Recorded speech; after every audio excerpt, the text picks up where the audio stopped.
ஆன்மீகம் என்பது மன அமைதியை நிம்மதியை தந்து மக்களை ஒற்றுமையா இருக்க வைக்கணும், 4 பேருக்கு நல்லது செய்யணும்.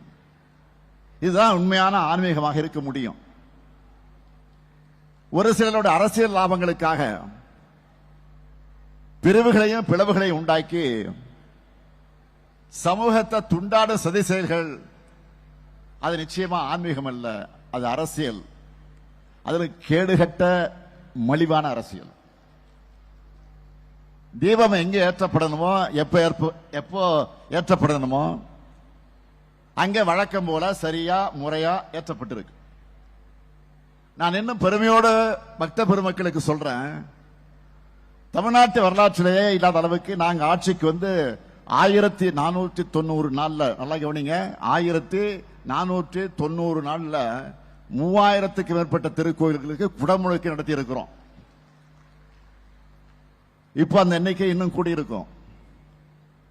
இப்படிப்பட்ட அரசை பார்த்து ஆன்மீகத்துக்கு எதிரின்னு சொன்னா அப்படி சொல்றவங்களுடைய உள்நோக்கம் என்னன்னு உண்மையான பக்தர்களுக்கு தெளிவா தெரியும். அறத்தை கொண்டாடக்கூடிய அமைதியான மாநிலமாகத்தான் தமிழ்நாடு இன்றைக்கு இருக்கு.